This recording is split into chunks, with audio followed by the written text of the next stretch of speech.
Here in this pandemic COVID-19 outbreak, I warmly welcome you in new phase of learning the case studies of the cities, ancient Indian history, medieval period, a period of tenure where the rulers, kingdoms have flourished their trade overseas. Port cities, they have identification with cultural religious beliefs, so let's check it out in town traders and craft person. Towns, traders and craft person.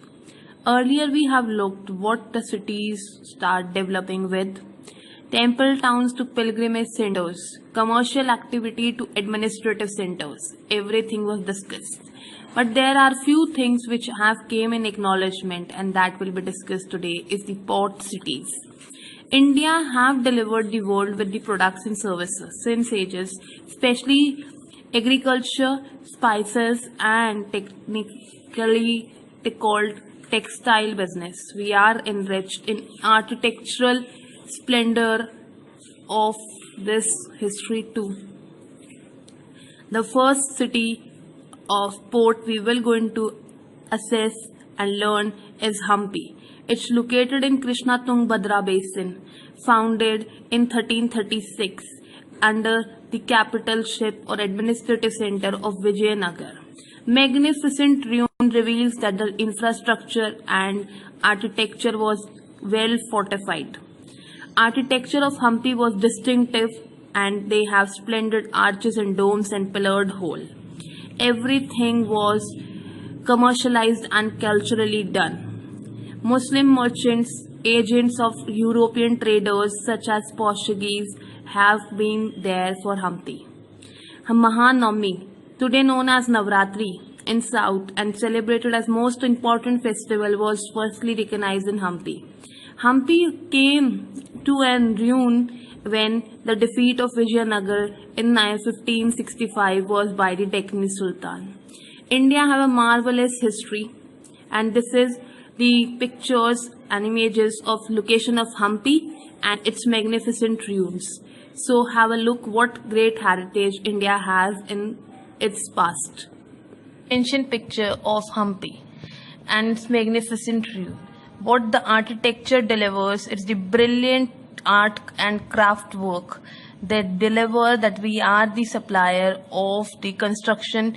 And after coming back from Hampi, we will going to move to gateway to west, which is Surat. Surat in Gujarat, known as Western Trade Port during the Mughal period. Surat was the gate to Makkah. Why? Because many pilgrim ships set sail from here. The city was belonging to all caste and creed people and represent diversity since ages. In 17th century, Portuguese, Dutch and English had their factories and warehouses at Surat. Surat was a very refined and very great name in textile till date and marked its beginning in the history. Textiles of Surat was famous for gold lace work, which you know as Jari today. They have a vast market in West Asia, Africa, Europe, etc.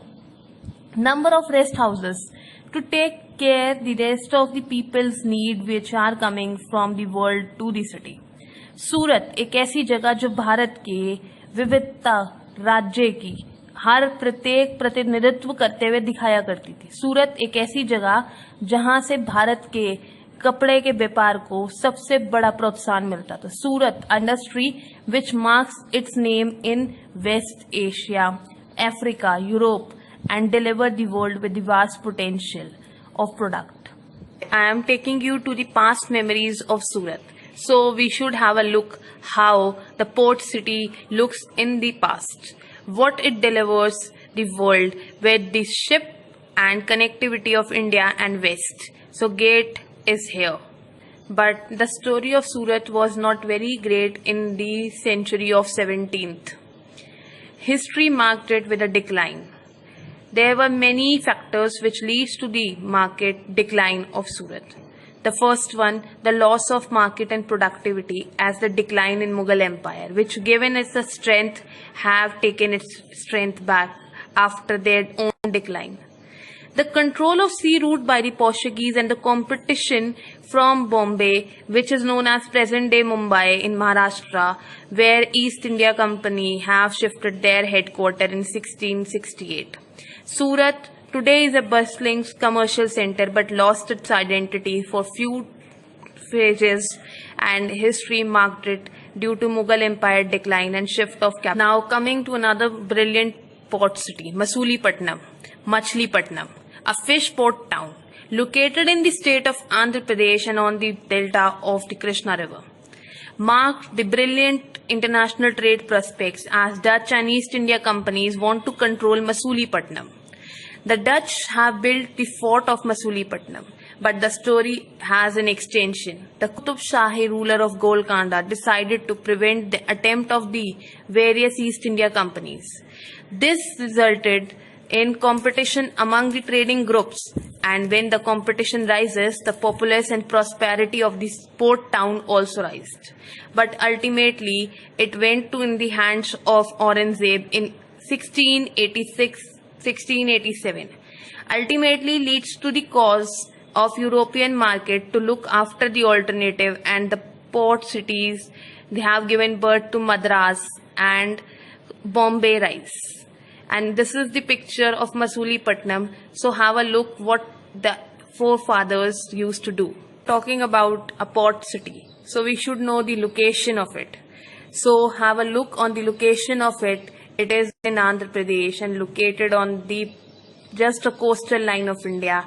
A brilliant view have been given by both the sides of map, and I have shared it with the name of Machilipatnam, which is an alternative name of Masulipatam. The of towns, traders and craft person is incomplete if you will not going to discuss the new towns.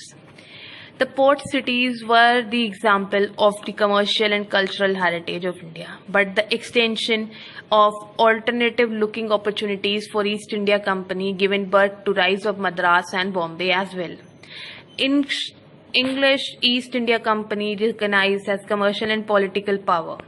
Indian textiles have been in great demand. More and more people done the activity of spinning, weaving, bleaching and earn their livelihood. The Europeans have established black towns and cities where the merchants and artisans were made to move as they will live over there, and the white towns were kept with them. So here is the important phase of history. 1336 Vijayanagar Empire was founded. 1565 came to an end. 1704 in Bengal received its new capital. At the end of 17th century, Surat began to decline. In the 17th century, Masulipatam became the center of intense activity.